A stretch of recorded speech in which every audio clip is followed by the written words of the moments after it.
Hey, Mike here. I just wanted to let you know that you can listen to Dark Poutine early and ad-free on Amazon Music, included with Prime. You're about to listen to a historical episode of Dark Poutine. After episode 149, you will find Scott is no longer with the show. In an effort to maintain continuity and offer listeners as many episodes as possible, we are leaving the episodes in which he co-hosted intact. Thank you.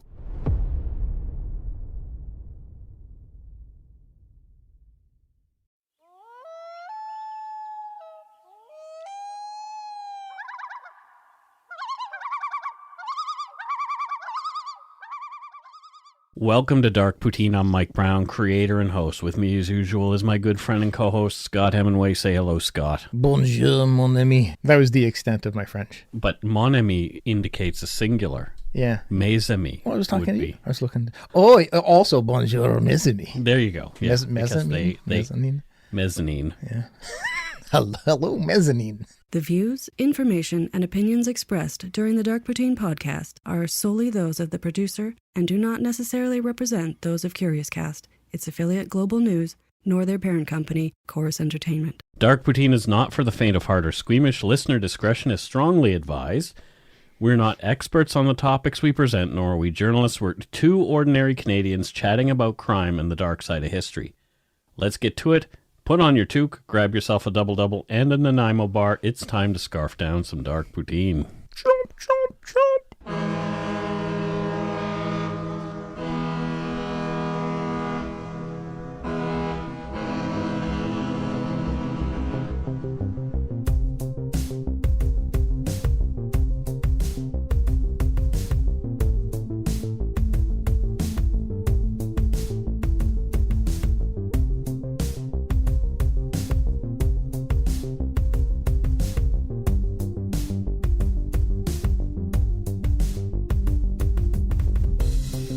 CrimeCon, May 1st to 3rd, Orlando, Florida. Be there or be square. Or be an equilateral rectangle.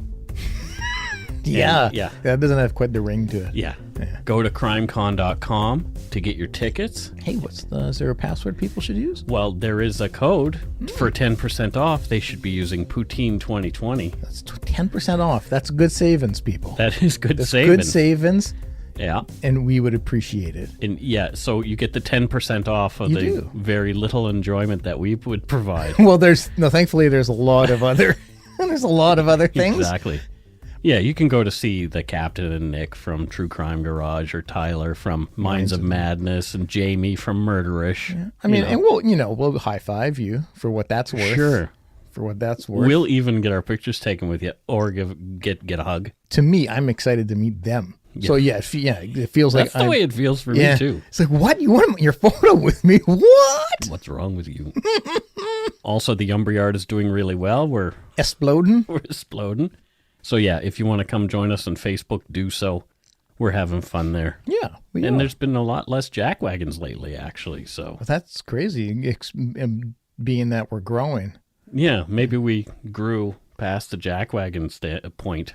And now it's just I'm sure there'll be multiple jackwagon phases, but we push through. There you go.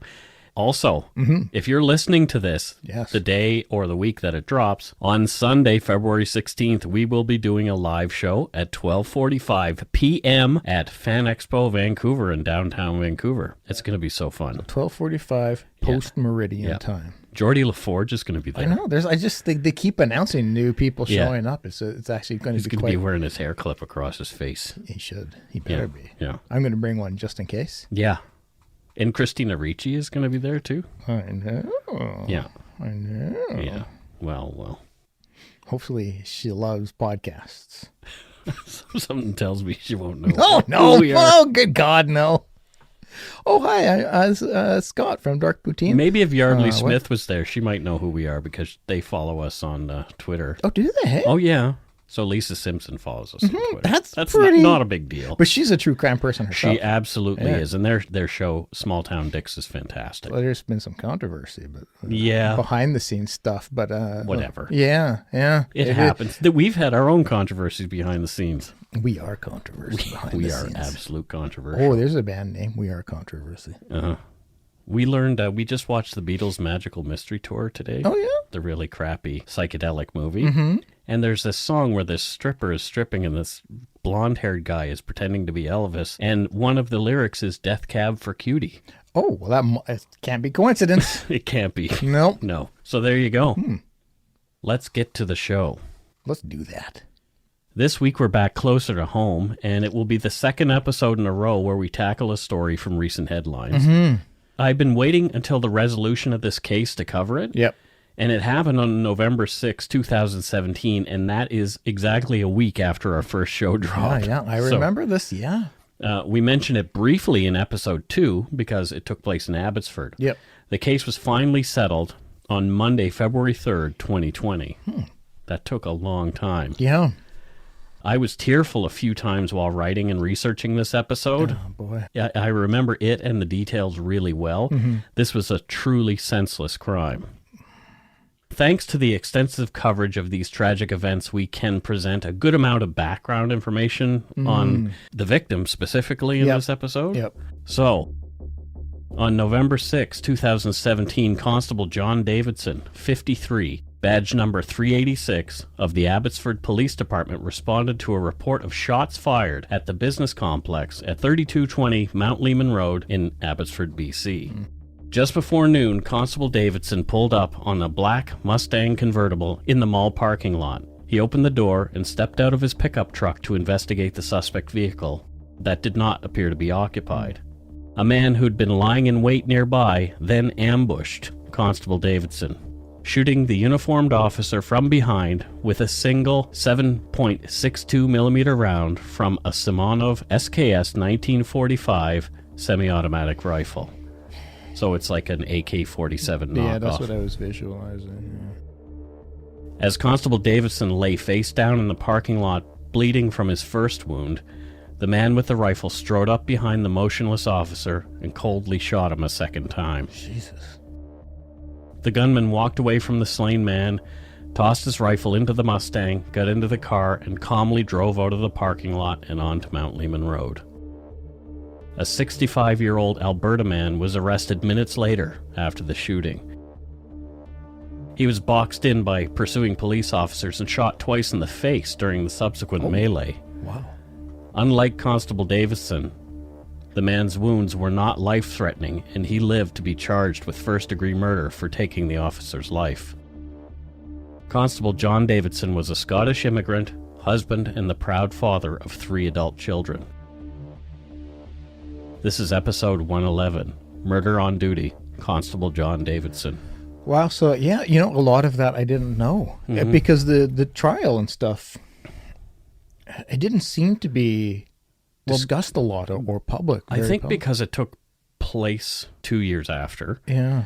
And over such an extended amount of time, because there were delays for lawyerly sort of things, as there typically are, people didn't pay as close attention as they could have. Yeah. I'm sure his colleagues and his family paid attention. Oh, absolutely. But as far as the general public, I don't think it got the attention that it deserved, for sure. No, it caught me off guard when you said a 65-year-old man. Yeah.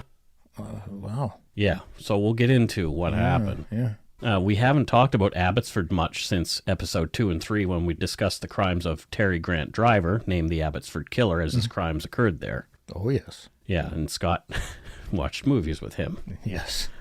Weird. If you haven't listened to 2 and 3, do it. Or don't. Oh, no, I'd say do it. Yeah.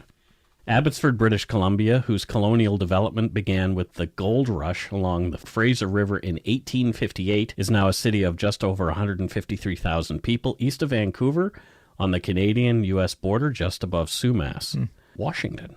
Correct. Yes. By the 1860s, rural Abbotsford was known for its production of milk, butter, and tobacco. Don't combine all 3 of those, though. No, I can't imagine that would be a good time. Eating tobacco is not a good thing. Neither is smoking butter or milk. To butter elk.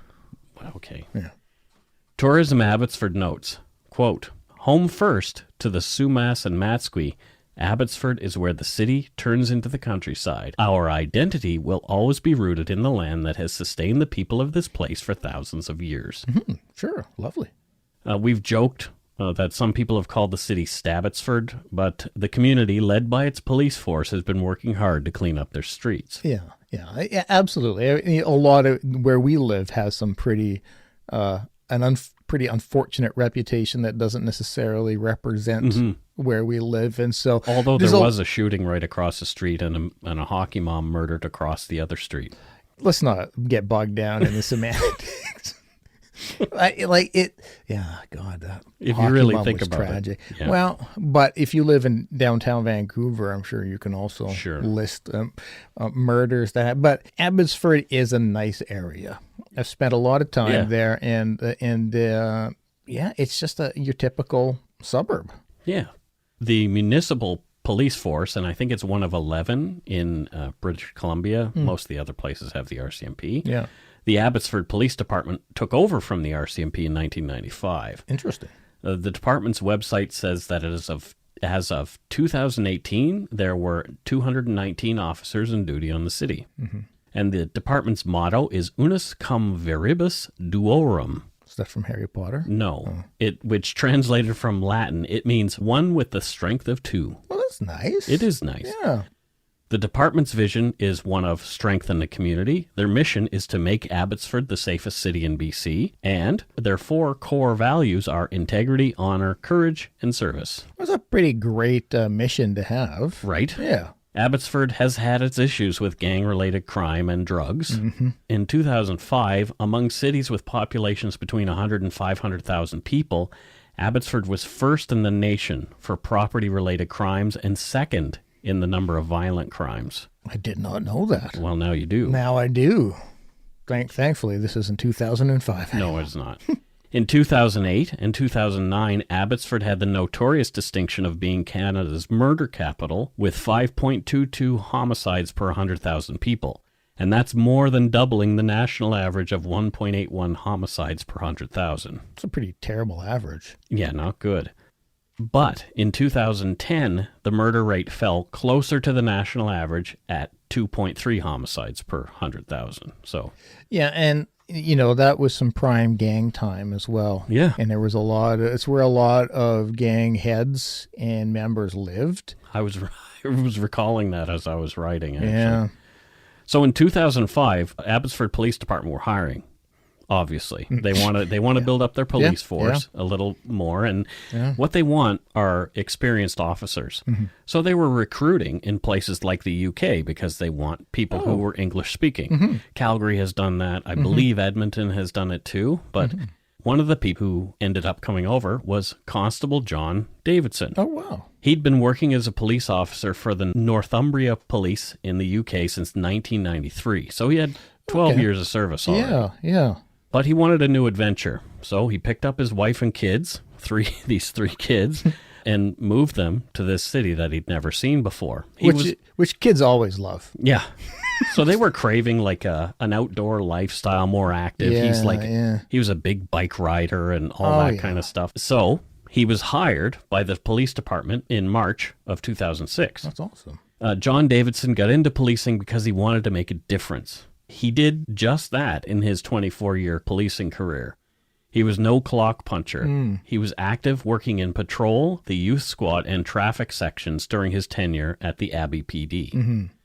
He was well-liked and known around Abbotsford as one of the good guys. Oh, that's awesome. And there were a lot of people who, after he died, came out to talk about his impact on good them? experiences that they had with him. John Davidson's work with the young people of Abbotsford is significant. He dedicated some of his time as the coordinator of the Junior Police Academy for a few years. Now, I participated in the Junior Fire Department back home, and it was a really meaningful thing to me to go through that. And it was facilitated by, obviously, senior members of the fire department, and they trained us just like firefighters. We learned all the things a firefighter would learn, and a lot of the guys who were my cohorts in the junior fire department went on to become first responders. Some are firefighters, and others are police officers. My friend Darren, for example, is an RCMP officer, and my buddy Andy I think he may still be the chief of the fire department there in Bridgewater now. So these are some really, really law enforcement, healthcare workers, nurses, doctors. These are just jobs that I have beyond respect for. A lot of people have stressful jobs, but in a lot of our jobs, if we make a bad decision, spur of the moment, it typically doesn't end in somebody's life in peril. Right. We used to say that at the cable company. Yeah. Thank God it's cable, nobody dies. Yes, exactly. But those are the jobs where if you're not on every night, there are serious repercussions. And so that's a lot of stress and a lot of pressure. And so, God bless these people. John Davidson in 2011 was school liaison officer and working alongside the Abbotsford Fire Department, where he and a fireman developed a road safety program titled Youth at Risk. And it grew out of his concern for young people being involved in fatal car accidents on the highways around Abbotsford. Oh, wow. So they did a bunch of education and those kind of things around. I love that. In 2012, Constable Davidson teamed up with Constable Carrie Durocher to make an 18-minute video called Operation X, The Straight Goods on E. The Abbotsford Police Department partnered with the friends and family of two teens, Cheryl McCormick and Tyler Miller, who both died after taking MDMA. John Davidson had the hope of educating everyone on MDMA and its dangers. Yeah, because that's a drug that is often viewed as harmless. Yeah, which it isn't. Dramatic audio of Cheryl McCormick's friend calling 911 as the 17-year-old Cheryl lays gasping for her final breaths on the floor in the early morning of December 20th is part of this film. Oh, wow. And it really drives that message home. And her friends share about that experience later on. Oh, wow. Here's some audio of Constable Davidson speaking to Global News after being asked why he and Constable Durocher felt creating the video was important. Oh, I'm going to get emotional. We just thought we had to do something about it. We can't tolerate young people in our community dying. So, we took the ball and ran with it. And as I say, we did focus groups, and we feel that the success of Operation X so far is due to us pitching it. So, he obviously didn't want to take a lot of credit for that, but just over 5 years before he would die in the line of duty, he and Constable Durocher were recognized provincially and awarded the Whale T. Audi Youth Policing Award for their efforts in the production of the Operation X video. So he was an award-winning youth officer. That's work that is just done from the heart. Oh. So we'll provide a link to the full video in the show notes for this episode, so you can watch Operation X if you want to. I always recommend going and watching this stuff to get the best sense of who's being talked about. Yeah. Overall, highway safety was important to Constable Davidson as well. According to AbbeyNews.com's article by Ben Lipka 2 years after Constable Davidson's murder, quote, Davidson's many honors over the years include being named on a few occasions as a member of Alexa's team, who are officers who work to reduce the number of impaired drivers on the road. The team is named for Alexa Middelier, who was killed by an impaired driver in 2008 when she was just 4 years old. Officers must complete a minimum of 12 impaired driving investigations in a year to make the team. But Davidson was recognized as an all-star in 2016 and 2017 for conducting more than 25 such investigations. Oh, wow. I think I remember that Alexa. Yeah, she looks very much like my youngest daughter did at that age. And so I've seen a lot of photos of her. I remember that story, and it was just... Oh, God. Did you see that little kid and the joy and the happiness in her face? Yeah. And then killed by a drunk driver. Who was refusing to take responsibility, if I remember correctly. It was a really, really frustrating case. Yeah. Yeah, it was just, that was heavy all around, and so... Oh. Yeah. John Davidson was also known for his love of cycling and had recently taken part in the Tour de Valley Cops for Cancer ride. Oh, this is just like an all-around amazing guy. He was a good egg. Oh. In all the photos I've seen of him with other people, he appears shorter than the fellow officers. Oh. Like, he'd be probably the same stature as me. And some of the female officers were even taller than him. Oh. But he just had this weird presence. Yeah. When every interview I saw with him, he had this presence where he seemed like 10 feet tall. Yeah. He was just one of those kind of people. Because character, yeah. Yeah. A few locals had stories about positive interactions with Davidson while he was working in the city. Mm-hmm. Global news reporter Linda Steele did a show dedicated to John Davidson the day after he passed away. Okay. And one of her guests was a man named Warren Banks. And Warren expressed what a positive experience he'd had with John Davidson. So let's hear some audio from that, because it's interesting stuff. Warren Banks is on the line. He's an Abbotsford man. He was pulled over by Davidson, and he wants to tell a story. Thanks for joining us, Warren. Well, thanks for having me. Tell us, how did you meet Constable Davidson? Well, I was on my way home from work. I work out on Annacis Island, and I commute between Abbotsford and Delta every day. I was on my way home, and actually it was Halloween, and I was on my way to the supermarket to buy candy to give out that night, and got behind a bus that had its hazards on. And then all of a sudden, behind me, some lights go on, and I thought, oh, the police are here to look after this bus. So I go around the bus, and the lights are following me. So I pull into a side parking lot, and the lights follow me in. And I thought, well, what? This is unusual. What's the problem? So I get out my license and my registration and roll the window down, and he comes over and right away addresses me by my name. Oh, Mr. Banks, it's do you know why I'm here to pull you over? Very casual sort of approach. And sort of already I'm a bit at ease, because his previous interactions with the police haven't been maybe so friendly. Mm-hmm. So he then explains to me in clear terms, this is what I've got, this device in my car. It scans plates, and your plate got scanned, and it pinged. So I'm pulling you over because I think your insurance has expired. And I went, oh, I don't think it's due till tomorrow. And so of course he looks at the registration. He says, no, it expired a couple of days ago, so I'm afraid I'm going to have to give you a ticket. He goes to his car, he comes back, and he says, so I just wrote you a ticket for failure to produce. I'm not going to give you the full $600 fine, but you're going to have to leave your car here. I'm not going to tow it. We're just going to leave the car here.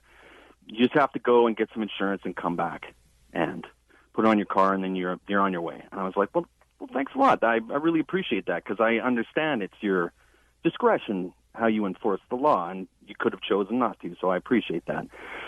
So he's like, I just got to go and fill out a few things. I'll come right back, so, do what you need, and then I'll be on my way. So I get out of my car, and I'm on my phone, and he comes back with the ticket, and he says, well, what are you doing? And I said, well, I'm trying to find an insurance place nearby. And he said, oh, I know one just down the street. Hop in my car. I'll give you a ride. That's nice. Really? He's like, yeah, just get in. Oh, no, hang on. You can't get in the front seat because that's where all my gear is. So here, just jump in the back. So I get in the back, and we drive down a couple of blocks to the place, and he's chatting away, and we're having a really good time. And I because I had an experience not too long ago where the police officer was kind of rude and condescending, I thought, I really appreciate the way this guy has handled this whole situation. Like, not only has he it's not that he just cut me a break, because anybody could just cut you a break and then let you go, but he was really nice and friendly and professional and went out of his way to help me out of I was stuck basically on the side of the road. He didn't have to give me a ride. So we get there, and I just said, you know what, I'm going to tell him that he was probably the best police experience I've ever had in my life. But I'm not a cop. I don't know the terminology. So I said, listen, it was really a pleasure to be arrested by you. I really appreciate the way you treated me. And he just laughed. And he said, well, you're not under arrest. I just want to be clear, but thank you very much. And I said, and thank you, and appreciate everything. And he said, okay, and just drove off. And I remember phoning my girlfriend that night and just saying, she's like, how was your day? And I said, you know what? Actually, it started off terrible. I had a bad day at work. And then I got pulled over by the police, and she's like, oh, no. And I went, no, that's when it got better. Yeah, that's when it got better. Oh, my God. I'm smiling and laughing, and I'm also incredibly sad. Yeah. We'll include the link to the full audio of Linda Steele's clip talking about Constable Davidson in our show notes. And as the news came out about the officer's death, the hashtag AbbeyPDStrong trended on social media as people expressed their grief and heard more stories about Constable Davidson and his positive contributions to Abbotsford just poured out. I would suspect there's a lot of positive stories. Lisa Harmatuk related a story to abbeynews.com in which Constable Davidson had calmed a road rage incident where Lisa and her daughters had been terrorized by an angry motorist. Jeez. She said, quote, "He just made such an impression that I never forgot. He was such a good man." Oh. And she went on to say, "He was just a genuine, honorable man. I think we've lost a man who dealt with people very fairly. I think his experience allowed him to come across a situation and engage with it without prejudice." Yeah. You really do get that sense when you learn about this guy. Yeah. And it wasn't surprising to anyone that despite the rain, the procession of police officers at Constable Davidson's celebration of life was massive. On Sunday, November 19th, 2017, over 5,000 officers from numerous municipal policing agencies, including a horde of red serge-clad RCMP and other first responders from all across Canada, packed the Abbotsford Centre Arena.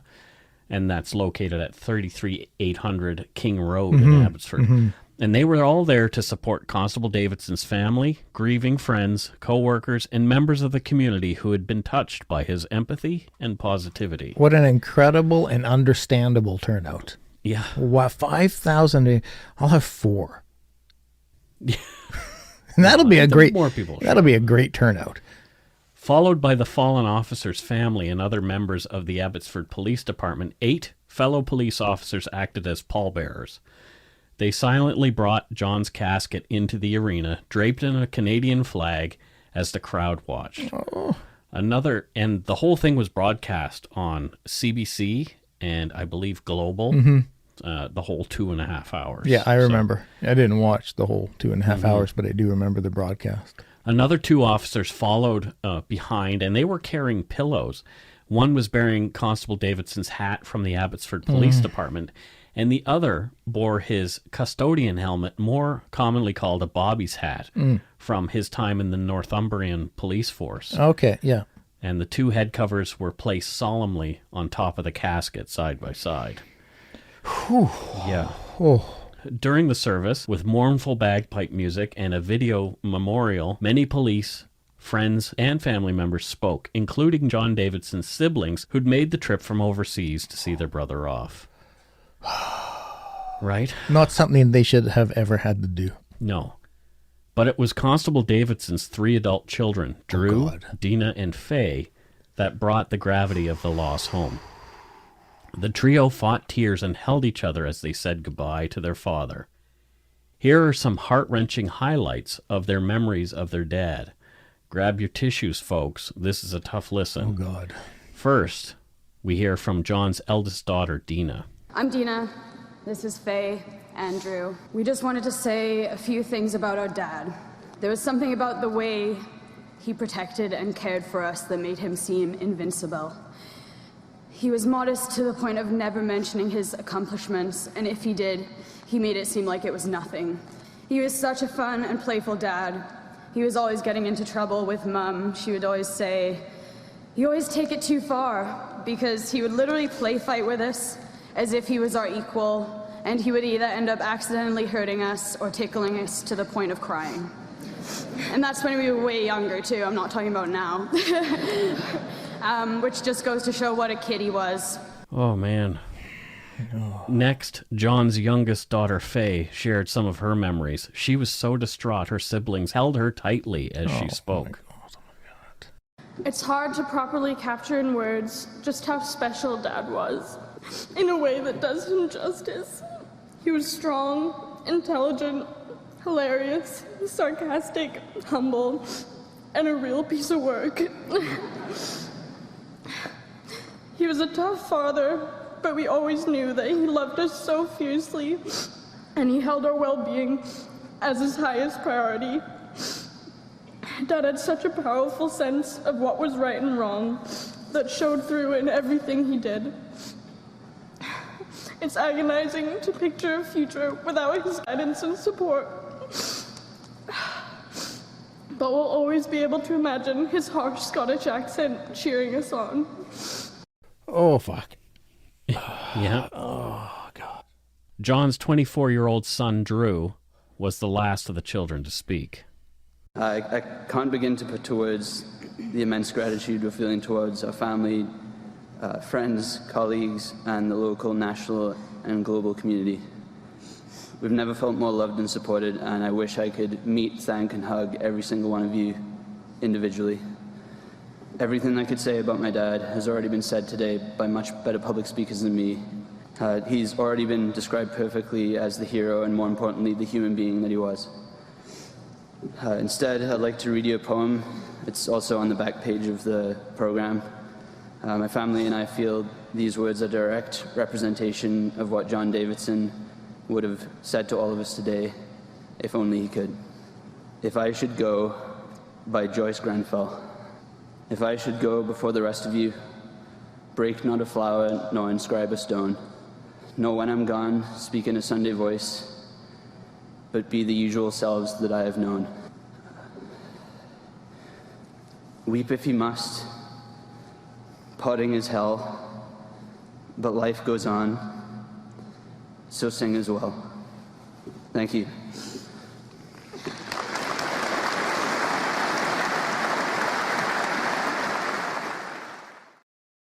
Oh boy.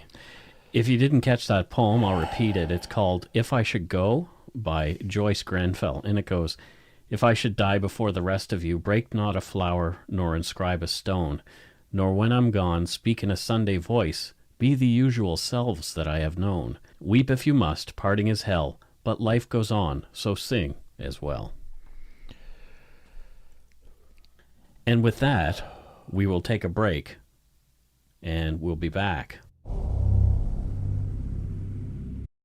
If you're looking for a smoking gun, I can absolutely guarantee you, you will not find it. In October 2001, a series of letters filled with a deadly powder called anthrax were dropped into the U.S. mail system. What started as an unprecedented case turned into an unsettling mystery. Who sent these deadly letters, and why?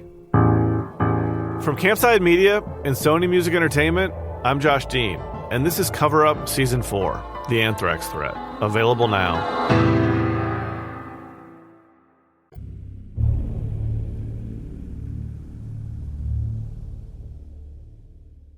And we're back. So how are you holding up there, Scott? Oh, not great. Yeah, that was a rough one. Yeah. So how on earth does a police officer like this one end up murdered in a parking lot? Constable Davidson had never met the gunman, and he did nothing to provoke the attack other than showing up when he was called. Yeah. The man himself had no prior criminal record, but at the time of the shooting and his subsequent arrest, he was on quite the crime spree. Oh, okay. That November, 65-year-old Oscar Ferdinand Arfmann had been living in a motorhome that was registered to his brother and parked in the area of Sumas Way and Lonzo Road in Abbotsford. On Sunday, November 4th, 2017, only 2 days before Constable Davidson's murder, a man who later turned out to be Arfmann had walked into the MSA Ford dealership on Mount Lehman.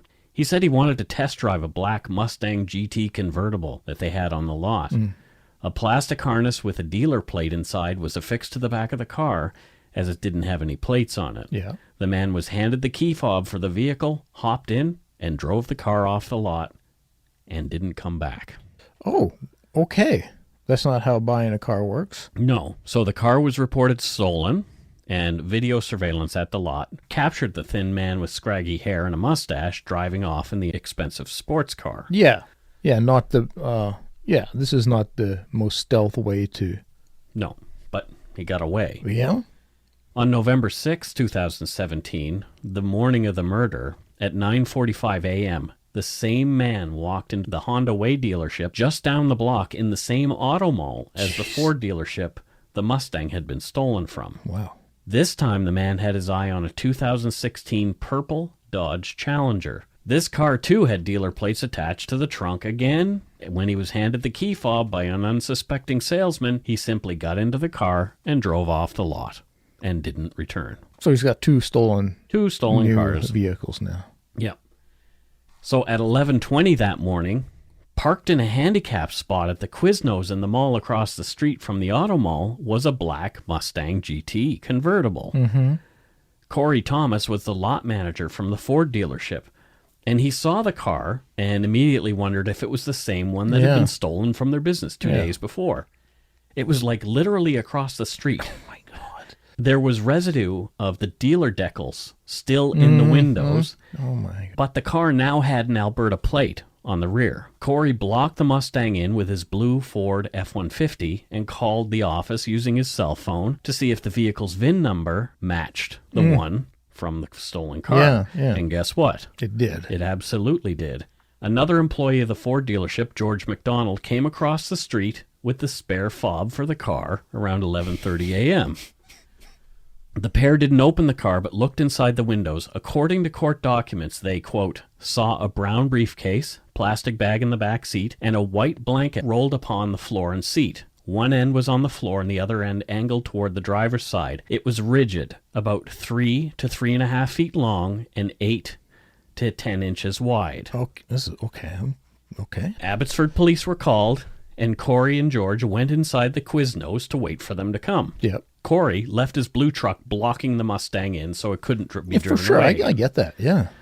At 11:43 a.m., the purple Dodge Challenger with the Honda Way dealer's plates on it pulled up to the pumps at the Shell station just meters away from the Quiznos. I'm laughing, but knowing the result, I feel bad, but this is just ridiculous. It is. Surveillance video at the gas station captured the occupant, quote, a man getting out of the driver's side of the Challenger, going inside the gas station, paying the cashier, and leaving. The man is wearing a black ball cap with white lettering and a logo, sunglasses, a black leather motorcycle-style jacket with silver details, jeans, a belt with a large silver oval belt buckle, and light pointed toe boots. He has shoulder-length hair and a mustache. So he matches the same guy as... that's a pretty specific look. From the Mustang theft. Yeah. At 11:47 a.m., George and Corey noticed the lights of the Mustang come on. They flashed, as it happens when someone uses the fob. Mm-hmm. They notice a man walking toward the Mustang, this same man. Yeah. And he's coming from the Shell station, key fob in hand. Oh, goodness. George and Corey approached the man, and the man growled, "Move the fucking truck." Whew. George said, "That's our car. The police are on the way. That's not going to happen." And the man said, "I'll show you what I have in store for the police." He then produced a folding knife, which he couldn't get open. The man growled again, "Move that piece of shit." And Corey reiterated, "That's not going to happen." Moments later, the man had the door to the Mustang open, and out came this long thing that he had in the back. He unwrapped it. Yeah. It was a rifle. Oh, fuck, okay. George yelled, "He's got a gun." The man lowered the rifle, pointed it at Corey's truck, and shot a hole in the front fender Holy crap. of his vehicle. Corey, thinking quickly, snapped 2 pictures of the man and his rifle after the first shot, and the man was fiddling with his gun. And we've got it up here on the screen. That's an actual photo of him? That is a photo of him just after he shot the truck the first time. Oh, Jesus Christ. Right? Wow. I thought this was like a reenactment photo or something. No, it is absolutely the same thing. So we'll post all this on darkpoutine.com in our show notes. Yeah. We can't post them in the show notes on your app, but you'll see it on darkpoutine.com. Yeah. The man shot Corey's truck twice more at 11:51 a.m. So as Corey and George fled for cover. Yeah. People started calling 911 about shots fired at the busy strip mall. Yeah. Like, this is I would busy hope so. mall. Yeah, I know that area. Yeah. I know that the auto mall. I know the whole. Yeah. At 11:52 a.m., the Abbotsford Police Dispatch broadcasted an alert tone. Man with a gun. The man fiddled with the gun some more, opened the door to the Mustang, tossed the gun in, and then got into the car himself and started the engine. He managed to maneuver the Mustang around the blue truck and eventually made his way out onto Mount Lehman Road, with another bystander's dash cam rolling, capturing him making a U-turn and driving right back into the mall parking lot, using an entry further up the street at around 11:57 a.m. This is crazy. Starbucks surveillance footage captures a black Mustang driving into the middle of the parking lot, which then reverses into a parking stall. Just moments later, Constable Davidson's unmarked white pickup pulled into the lot and came to rest perpendicular with the Mustang. Mm-hmm. He had no idea that these would be the final moments of his life. Audio from another dash cam caught the 2 gunshots that ended John Davidson's life. Oh, God. From court documents, quote, Crystal Blackwell was working in the Sun Life building on the second floor. She testified that she heard 2 loud shots. She looked out her window just after the second shot and saw a police officer lying face down in the parking lot. She saw a man with a rifle get into his car, maneuver around the downed officer's vehicle, and again make his way slowly onto Mount Lehman Road. Crystal yelled that an officer had been shot and that someone should call 911. I'm just in shock right now. This is all quite... And think about how quickly this is happening. Yeah. It's taking me longer to read it. Yeah. And all this went down. Yeah. And you'll hear at the end, we have some audio of the end of all this.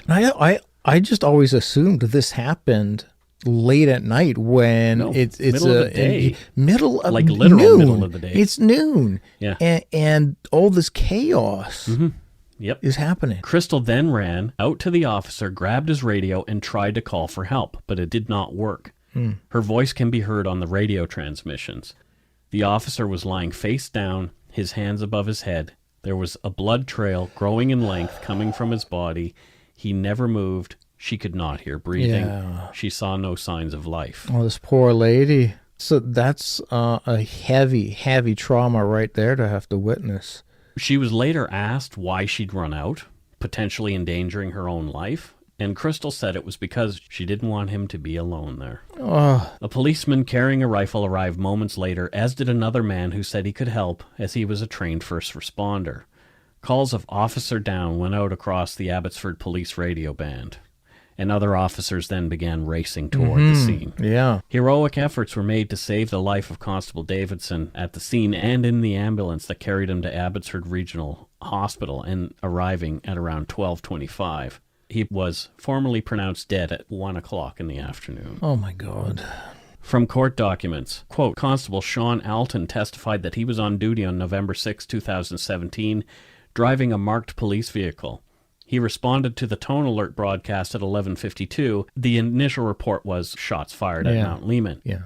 Later information was added that the shooter was related to a stolen vehicle. A description of the suspect was provided over the radio of a Caucasian male, older, with long gray hair and a handlebar mustache. The suspect vehicle was a black Mustang convertible with an Alberta plate. The black Mustang drove right past Constable Alton on Mount Lehman under a minute after it had departed the parking lot. Okay. The cop later testified that he made eye contact with the suspect as he passed. Holy crap. Alton pulled a U-turn and gave chase with his red and blue lights flashing and siren blaring. He broadcast over the radio, "I've got it." Holy nut butter. That's just... intense. I just feel like I'm watching a movie right now. Only moments later, Alton saw his opportunity as the two vehicles exited a roundabout. He crashed into the Mustang in a pit maneuver to try and bring the chase to a stop. Good. Another cop, Constable Watkins, also smashed into the Mustang on the driver's side. The Mustang was finally stopped. Other officers arrived almost right away and began shouting commands to the non-compliant suspect inside the Mustang, and gunfire erupted, wounding the suspect. The final seconds before the end of the fracas was caught by cell phone video through a car window of a passerby. Wow. This includes video of Constable Alton's car causing the Mustang to spin out as the other cars crash into it. Oh, wow. Here's the dramatic audio from that video posted in global news coverage of the events.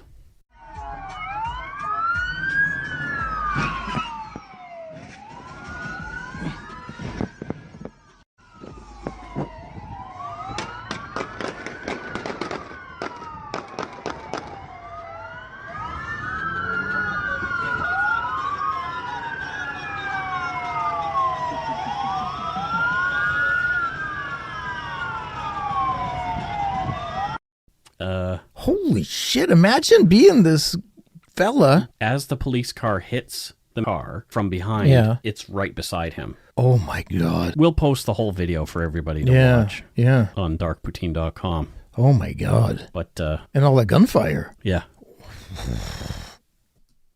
That's the craziest video. Sweet fucking gibbers. No kidding. Holy crap. Just going about your day, Just driving home or grabbing some dinner or lunch. Yeah, you've gone out to Subway. Yeah, and you're taking lunch back for the boys at the garage or something like that. Just watching a police cart following behind another vehicle. Like that alone, just the pit maneuver viewing, you'd be like, "Whoa, that's crazy!" And then bangity bang bang.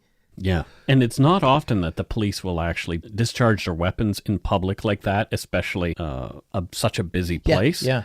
Because there's a good chance that somebody else is going to get hit, not just the suspect or even another police officer. But when they know the person they're pursuing just shot an officer, right? That this is, if someone will shoot a police officer, they won't hesitate to run somebody over or, drive shoot through somebody a little in the kid. way, shoot another officer like that, Yeah, so I understand the need for deadly force right off the bat. Oscar Ferdinand Arfmann was arrested just minutes after the shooting, and while recovering in the hospital from bullet wounds of his own, he was charged with the first-degree murder of Constable Davidson. Despite all the evidence, Oscar Arfmann claimed he was not guilty, and he was not the one who had shot Constable Davidson. Get out of here.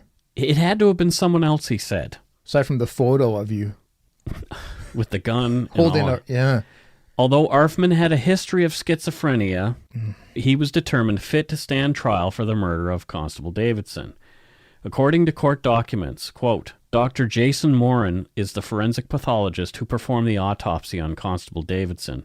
In his opinion, the cause of death was gunshot wounds. He identified 2 wounds, one in the back, exiting the shoulder area, and a second in the back of the neck, likely exiting through the mouth. Either wound would have been fatal on its own. Each wound would have been immediately or almost immediately fatal. The wounds were consistent with having been made by a shot from a rifle or long-barreled gun. Oh. Video, photo, and DNA evidence placed Arfmann at the scene in the cars in possession of the unlicensed firearm and ammunition belonging to it. Mm-hmm. The Alberta plate on the Mustang was traced back to a relative of Arfmann's. Wow. He had shot a well-loved uniformed Abbotsford police officer twice in the back in broad daylight. Arfmann's defense team pointed to minor inconsistencies in eyewitness accounts, and also that the absence of Constable Davidson's blood on Arfmann's clothing created reasonable doubt. I honestly feel bad for defense attorneys because somebody's got to defend these asshats. Somebody has to. Right. But if you're that defense attorney, this man is guilty. You know it. Yes. But yet you're still legally bound to have to represent and provide a good defense for him. Yeah. Yeah. Wow.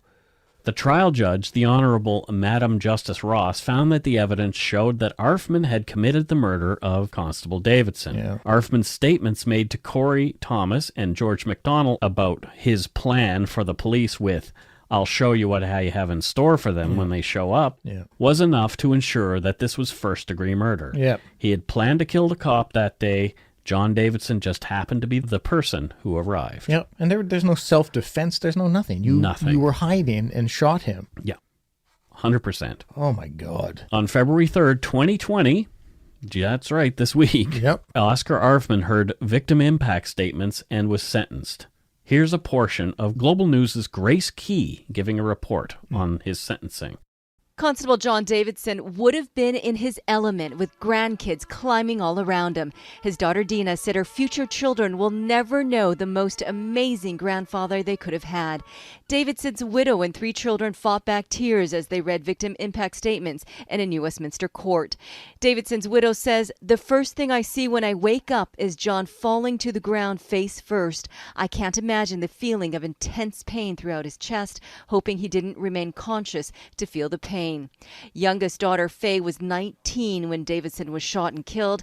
She said, "I was not done getting to know my dad, and he wasn't done getting to know me. It makes me furious to know my dad doesn't know who I'm becoming." Davidson's killer, Oscar Arfmann, had no reaction when he was sentenced to life without possibility of parole for 25 years for first-degree murder. Diagnosed with schizophrenia, Arfmann addressed the court saying, "I feel like a victim myself." He feels he was railroaded, and he spoke of his injuries. He doesn't believe he killed anybody, and he thinks he's the victim, as he said, he thinks he's the victim of a car accident caused by the police.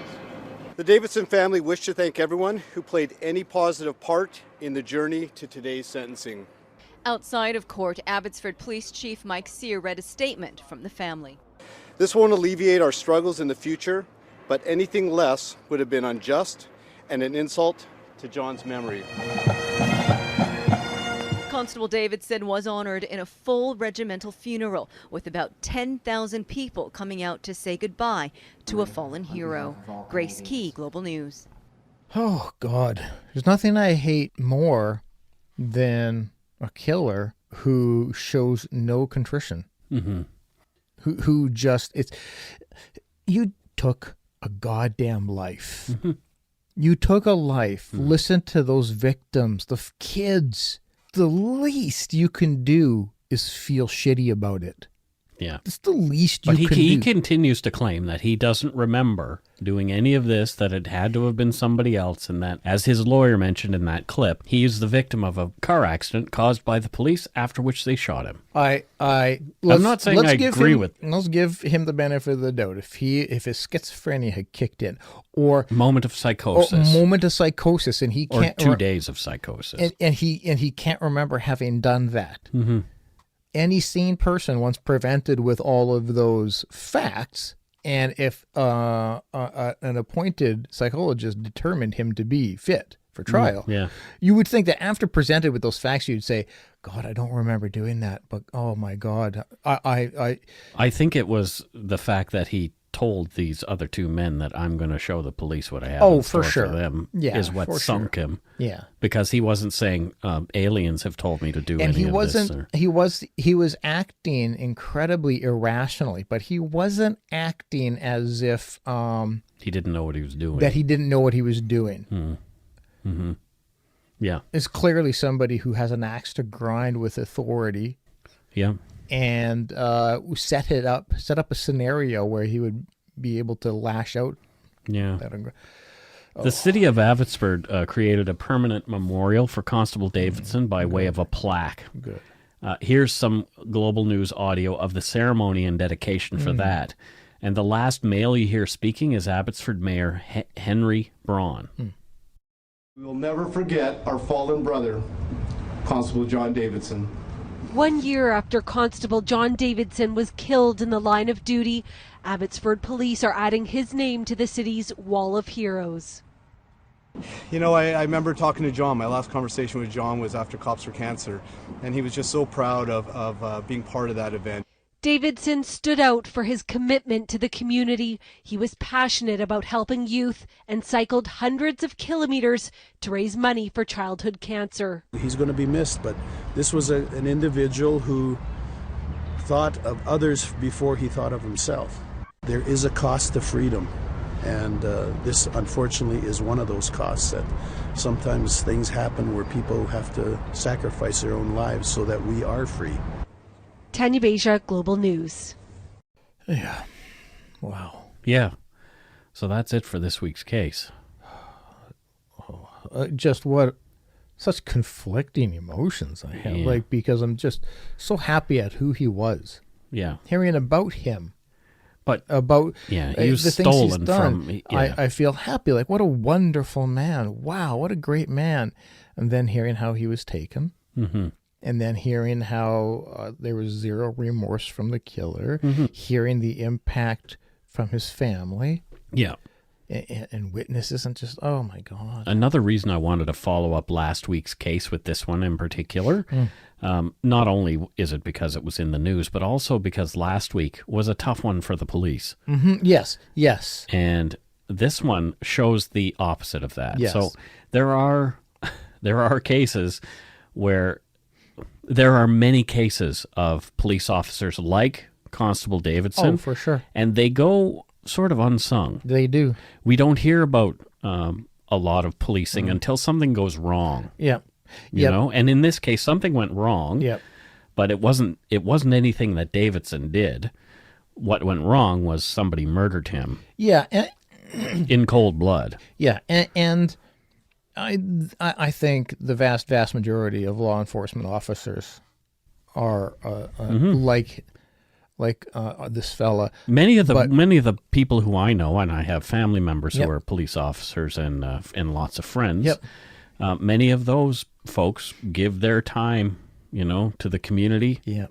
In more ways than just showing up for their job and pulling people over and giving traffic tickets. In every line of work, there are bad eggs, but the challenge with law enforcement is a bad egg. Like you having a bad day at work sticks out like a sore thumb. Yes, because you having a bad day at work, there's not a lot of consequence. No. A law enforcement officer not being good at what they do has a huge impact and huge consequence. So I get that it gets blown up, but it is disproportionate.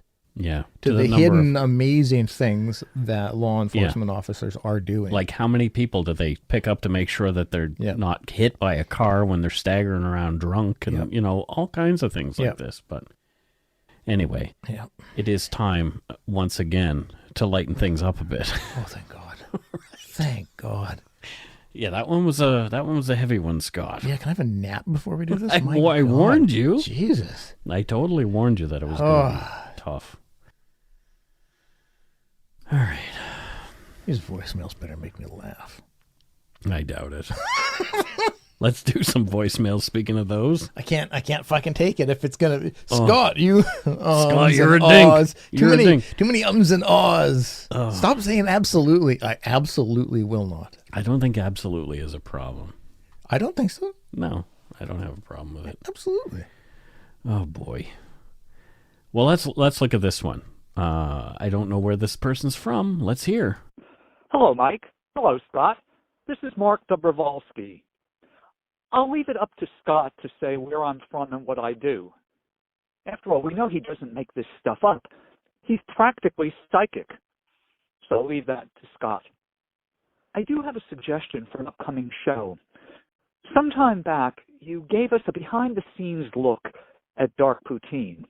You spoke especially about the sound effects that you play at the front end of the program. And I'm wondering if there might be a little more to share, behind the scenes, sort of. Maybe not for a whole show, but at least for part of one. I offer that for your consideration, as Rod Serling used to say. Meanwhile, thank you both for a very satisfying listening experience. Gentlemen, you're geniuses. Have a great day. Wow. So Mark, my first. Well, we have a new aid for you. Yeah. No, I've already found. Okay. Where's Mark from? The Pacific Ocean. What? Yeah. He's not from Rand McNally. No, he's from the Pacific Ocean. Okay. Yeah. Where in the Pacific Ocean specifically, Scott? On a yacht. Oh, he's on a yacht. Yeah, he lives so on he was calling us from a satellite phone? He was. Oh, wow. Yeah. That's kind of cool. Yeah. And what is he doing on a yacht? If you couldn't tell by his speech, he's a professor of linguistics, specifically. Oh, he certainly had that professorial tone to him. Specifically enunciation. Yes. Yes. That's his So he's specialty. a professional enunciator. Yeah, exactly. I could use one of those. Oh, Lord knows we both could. Yeah. Mark, come sail your yacht, if it's a sailing yacht, yes, back over to Vancouver and help us with our. Well, he is in the Pacific, which is connected to the shore of Vancouver. So exactly. So yeah. Come for a visit. Yeah, he's either Ed Kemper in disguise because that enunciation, or it was Kemper-esque. It was, wasn't it? Yes, yeah, it definitely was. Yes. Oh boy, Mike and Scott. I quite enjoyed that. Yeah, thank you, Mark. Yeah, yes, Mark, I really do thank you for what you brought to the show today. Well, this one's from Edmonton. Let's give it a listen. Okay, it's that 780 area code. So it's from somewhere in Alberta. I shouldn't say it's from Edmonton, but it's probably from Edmonton. Good evening, you two fine gentlemen. This is Chris in Alberta. I just want to call and let you guys know you're doing an excellent job with your podcast. It's very entertaining on my long drives for work, and it keeps me awake on the open roads. You guys do a really good job with your in-depth stories. Your jokes make me laugh. And all the stories that you cover from West Coast to East Coast are very interesting. There's a lot of them I've never heard of before in Canada, alone are the ones you pick. Just fascinating in general. Everything is top-notch. You guys are doing a wicked job. And, if you ever get a chance to stop by through Alberta, I'm sure there's plenty of people that probably want to shake your hand and show you all the sights and sounds of Alberta has to offer. And, go shit in your hat. I'll talk to you later. Bye. Well, Chris, thank you. Thanks so much, Chris. Thank you. Thank you. That made me giggle a bit. These I needed. No, you needed, yeah. After that episode, I needed some positivity, and Chris and Mark have hit it out of the park. Yes. I just rapped, by the way. Oh, they did a great job. Yeah, Chris and Mark just hit it out of the park. Oh, Scott. This is why your rap career didn't go anywhere at all. Oh, my God. There's a lot of reasons why that didn't happen. I bet you were just terrible. No, I was. Really? And I'm honest to God not trying to be like modest. I keep forgetting what your DJ name was. My rapper name, not your DJ name. Okay. My MC name was Crazy 8. Oh, geez. I was not crazy nor 8. Nor were you 8. No. So right off the bat, I started with lies. Let's give this one a listen. Okay. Hi, Mike. Hi, Scott. This is Samantha calling from Las Vegas, Nevada. I've been a listener for a little over a year now. I've done your whole backlog. You guys are fabulous. You're wonderful people. I'm really grateful that your podcast exists. It's really opened up my eyes to all kinds of issues, and especially after the last one, the unsolved murder of Ambler Chicaro, it's really got me thinking about just like political strife and how, we need to all be kinder to each other and realize the value of life and treat each other the way we want to be treated. I know it seems so basic, but it's really lovely to hear people like you who are kind and sympathetic and empathetic, just doing your job and doing it well and keeping us informed and knowledgeable about things that I would never have known about since I've never been to Canada. But one day, hopefully I'll get to come in and have some legitimate dark poutine. Until then, I wouldn't say go shit in your hat because I love you guys, but I know you like to hear it. So have a good night. Thank you for everything. I can't wait for the next episode. Bye. Thanks, Samantha. And I thought she was going to say Las Vegas, Slovakia. I thought it was going to be. No. Slovakia and Las Vegas. No. But she did clarify. She did clarify. The Nevada. Carol and I love not Las Vegas. We've been there a bunch. Yeah, it's great. It's a great place. I've only been once, but I quite enjoyed it. And I still haven't braved the Heart Attack Grill. I do want to go there. It looks amazing. And their hamburgers are like 3 feet tall. Oh, God, yes. Could deal with one of those. Crazy. Right. Samantha, that was so nice. It's crazy to hear we're positively influencing somebody. Right? Like, Jesus all Christ. these voicemails have been so positive. You know what? So much so, I think we'll play a fourth one. Oh, my God. This is just, we're going to jump the shark here. Uh-oh. Hi, Mike. Hi, Scott. This is Elizabeth calling from Austin, Texas. And I noticed on the last podcast you guys said that anyone who had seen the Bob and Doug McKenzie movie automatically got Canadian citizenship. And I saw that a long time ago, and I never received my citizenship package. I was wondering, since you guys are celebrities, can you guys see about getting me the package? Just let me know. Thanks. Love the podcast. You guys are great. Love your wives. And go shit in your hat. Bye. Well, thanks, Elizabeth from Austin, Texas. I'm laughing at being called celebrities. Right? Oh, my God. Since you guys are Tell everybody on public transit that news, because nobody seems to give a shit when I'm on. Give me the damn seat. Yeah. Wow. Right? And you know what? I'm gonna text Bob at gmail.com. I believe that's Bob's from Bob and Doug's email. Yeah. I'm going to tell them they're a little tardy. Whatever the package is that she's referring to. Yeah. I think it's probably just some donuts from Tim's. Mostly. It's some crullers and a 24 beer. But yeah, your citizenship should have arrived like years ago. Oh, it's sad. It's sad. You might have missed the window though. Oh God, yeah. That's sad. That's too bad. Yeah, I did hear Stephen Harper tried to reverse the his hair was Bob actually and what Doug. was really ruling everything. Stephen Harper, I am your hair. Wow. Okay. So there you go. That's 4 in a row that were awesome. That were wonderful. Yeah. Holy. Aren't we lucky ducks to have such good listeners? Good eggs. It's tickled my fancy. It tickled your fancy. I put your fancy away. No.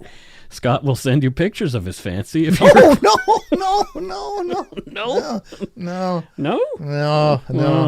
That's that's private. Private. That's for private. That's just for you, Mike. No, I don't want to see your fancy. Oops! Don't open your messenger. Oh, there it is again. Oh my God. It makes me sick. It makes me feel funny. Yeah, that's the reaction I'm going for. That's exactly what I want. Yeah. I don't feel so good. No. When I see Scott's fancy. All right. I was doing the helicopter. We should do some Patreon shout-outs. Yes, we should. I want to reorg the Patreon thing. I think I'm going to do the swag thing for Patreon, but we'll see how that works out. More new levels of Patreon coming soon, folks. Patronage. Yes, more coming soon. Because people are saying, why can't I pledge more? It's like, oh, shit. Okay, well, let's open the floodgates. Yeah, we'll definitely do that. And you'll get, if it all works out, you'd get swag for it. So there you go. Sweet Jesus. Like a t-shirt or a mug. Sweet crackers. Oh, boy. Oh, my God. I don't think anybody will want us to do that, though. Maybe one or two. Me and you. So when did this podcast drop? The last one. Oh, these are great questions. What day is today? What day is today? Is it September? It's September. All right. So we do have some folks who are new patrons here. First up is Brittany Hatter, and she is from Calgary, Alberta. I can pronounce Calgary. Yes, you can. Somebody told a friend of ours, actually Mitzi, who's the author, Mitzi Zaretto, told her that it's pronounced Calgary. I think they were messing with her. They were messing with her. In case you don't know, it's Calgary. Calgary, Ross. No, it's Calgary. Yeah, so anyway. So thank you, Brittany Hatter. Thank you so much, Brittany Hatter. Muchas gracias. Yeah. Next up, we have Lisa Davis. Oh, good old Lisa Davis. Where's she from, Scott? I'd see you're using your new Kreskin-like abilities that I bought for you. Yep, I'm tuning in. Mm-hmm. I'm tuning in. Okay. What's coming through? Oh, yes, she's from Trim. Okay. China. Trim, China. Yep. Wow, I didn't know that was such a place. Neither did I. Oh, okay. Until channeling. You just channeled it. Channeled and linked. And what does she do in Trim, China? And I'm sure we're mispronouncing that. It could be Zim. It's TRIM. I don't see how you would mispronounce Trim. Okay. There's no Zs. What does Lisa do there? Lisa is a hairstylist. Oh, in Trim, China. In Trim, China, she's a hairstylist. Specializes in panda bears. Mullet hawks. What? Yeah.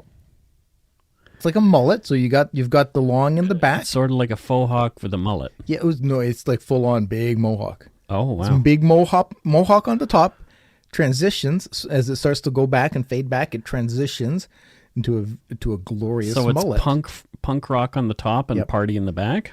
Yep. Okay. Yeah, so it's pretty much party all around. Next up, we have Sid Smith. Sid Smith? Yeah, where's Sid from? That's about as diverse a name as somebody can have. Hold on a sec. I'm currently channeling. Channeling. Okay, I'm getting it. Okay. I'm getting it. Right. I'm getting it. Kirov, Russia. Kirov, Russia. Yep. Yeah. I wonder if Sid knows Dina Levina. No. No. Because Dina's in Moscow. Moscow is very, very different than Kyiv. Yeah. Yep. But so that's where Sam. Is it Sam? It was Sam, right? Sid. Sid Smith. Sid Smith is from Moscow. Sam's his nickname. Oh. Yeah. So Sid Sam Smith. Okay. Triple S we call him. Sam Smith, the singer? Yeah. Yeah, I call him Triple S. There you go. Yeah, Triple S. You're just making that up. No, I don't make these things up, God damn it. Okay. No, Sam Smith, he's a trombone cleaner. Oh, weird. Yeah. It's a big market. You would be, especially in Russia. Trombones are huge in Russia. Oh my God. It's like 1 out of 3 people play the trombone in Russia. Little known fact. Yeah. So he's good. Yeah, he's a polisher. He polishes them just amazingly. Boy. Yeah.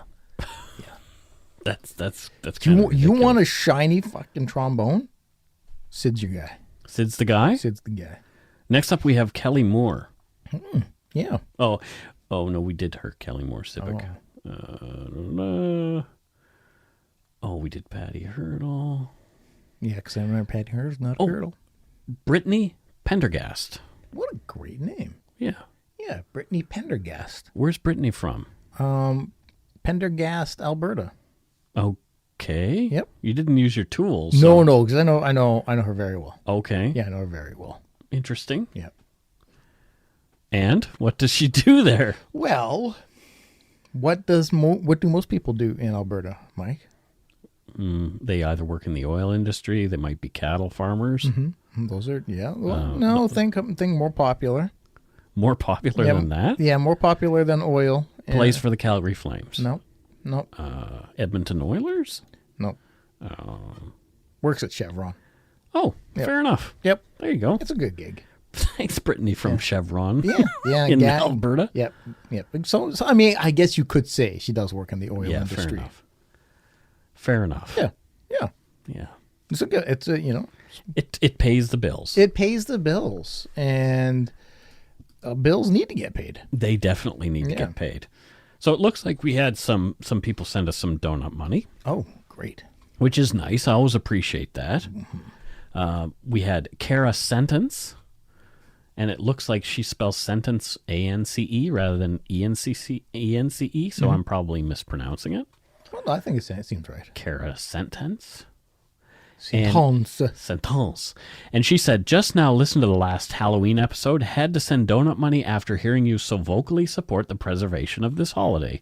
That's awesome. I love Halloween. Oh my God. Absolutely. Yeah, it's Christmas and then Halloween for me. We have celebrated both together. We have. Yes. Funnily enough. Yes. Also here we have from Shamara Haynes. And she wants to thank us for doing what we do. You make life slightly easier. Wow. Thanks for your donut money and that awesome little shout out. That's kind of cool. Wow. I'll take slightly easier. Exactly. Here we have from Martin Hawley in Detroit. Whoa. He says, greetings from Detroit. Here's some cash for a box of Timbits and some coffees on me. Love the podcast. I've been following ever since the ladies of My Favorite Murder sent me your way back around episode 30. As half American, half Canadian, I wanted to share my bit of personal, not so dark Canadian history with you guys. My great great grandfather on my mother's side, of the family was Sir Francis Xavier Lemieux.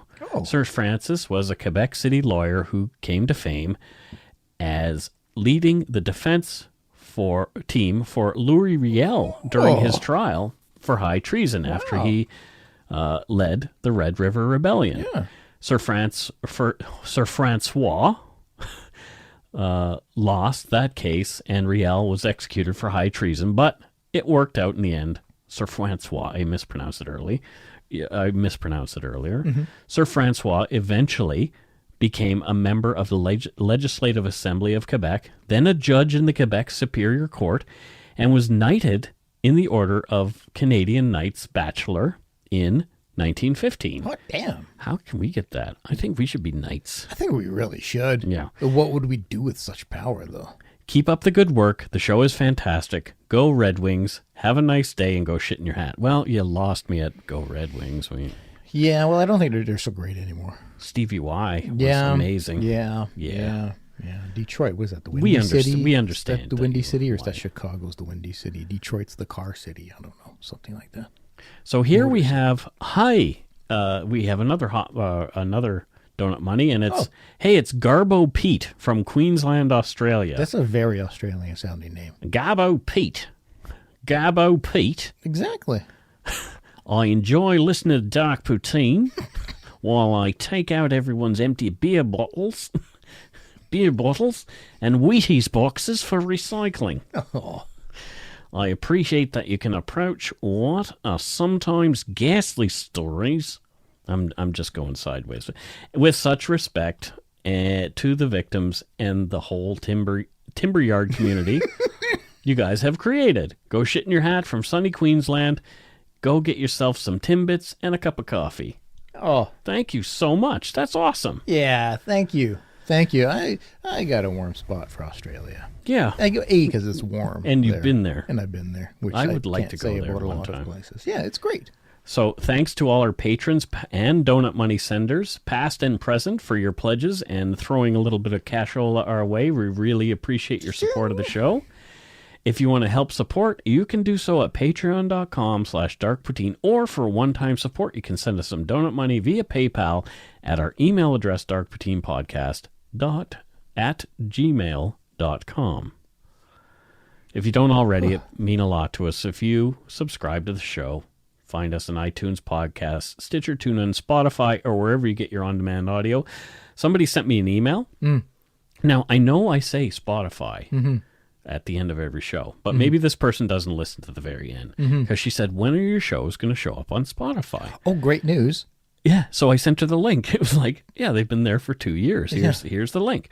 And she was like, oh, I'm so sorry, the search didn't work. I was like, so I tried it a few times myself, had other people try it. Works just fine. Oh. She might have been spelling poutine as routine, maybe. It's quite, or dark incorrectly. Dork. Dorks, yeah, because we are both. Dork poutine. Yeah, dork. It works just fine.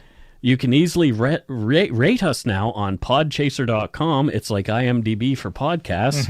We're doing pretty good there. Good. Check out our website, darkpoutine.com, for show notes and other cool stuff. Give us a like or a follow on Facebook, Twitter, Instagram. Just search for Dark Poutine. Most importantly, thank you for listening, and tell your friends about us. Word of mouth is a powerful thing. Until next week, don't forget to be a good egg and not a bad apple.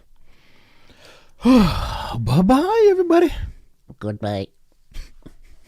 Mark van Ork. Nemu, nemu.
Hi, it's Shauna, and I might be a bad parent because my kids think French fries are vegetables. Hey, it's Ryan, and I might be a bad parent because I went out for wings when my wife was in the hospital after giving birth. Johnny here. I might be a bad parent because in my house, the tooth fairy gives pocket change. But we're not alone. Len emailed us and said his 6-year-old daughter's Tarzan moment going from love seat to lazy boy by curtains made him more proud than any dance recital. And Andy left his 2-year-old at the rink. All right, guys, I'm sure we're not alone. Like Andy's kid. For stories and confessions like this, make sure you check out our podcast. It's called Bad Parents, and it's available wherever you get your podcasts. I left a glove at the rink.